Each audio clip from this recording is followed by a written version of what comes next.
அந்த வாக்காளர் பட்டியலில் நம்ம பேர் இருக்கணும். அப்போ தான் நம்மளால் ஓட்டு போட முடியும். அந்த புது பட்டியல் வர்ற வரைக்கும் நம்ம வாக்காளர்களான்றது அது உறுதியே செய்ய முடியாது.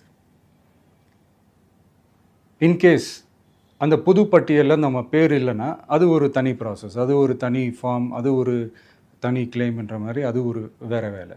ஸோ இந்த மாதிரி நிறைய சிரமங்கள் குழப்பங்கள் இருக்கிறதுனால மக்களுக்கு இது மேலே ஒரு கன்ஃபியூஷன் ஒன்று இருக்குது. இது என்ன வெரிஃபிகேஷனா இல்லை ஒரு மறைமுக ரீரெஜிஸ்ட்ரேஷனா இல்லை இது வந்து ஒரு நியூ ரெஜிஸ்ட்ரேஷன் மாதிரியே தானா அப்படின்ற மாதிரி நிறைய கன்ஃபியூஷன் இருக்குது. அவங்க செய்ய வேண்டியதெல்லாம் ஒன்றே ஒன்று தான்.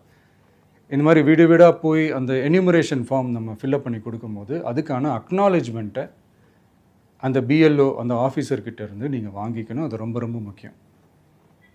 இது நான் சொல்கிறது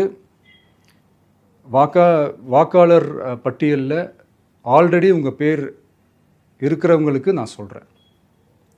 இப்போ புது வாக்காளர்கள், ஃபஸ்ட் டைம் ஓட்டர்ஸ், அவங்களுக்கு ஃபார்ம் 6ன்னு ஒன்று இருக்குது. அதை நீங்கள் ஃபில்அப் பண்ணி நீங்கள் உங்கள் ஏரியாவில் இருக்கிற சம்மந்தப்பட்ட அந்த உங்கள் அலுவலகத்தில் நீங்கள் டைரெக்டாகவும் சப்மிட் பண்ணலாம், இல்லை நீங்கள் ஆன்லைன்லேயும் சப்மிட் பண்ணலாம். அப்படி ஆன்லைனில் நீங்கள் சப்மிட் பண்ணிங்கன்னா அதுக்கான ஸ்க்ரீன்ஷாட் எடுத்து வச்சுக்கோங்க. ஃபோனில் மெசேஜ் வரும், அதை சேவ் பண்ணி வச்சுக்கோங்க.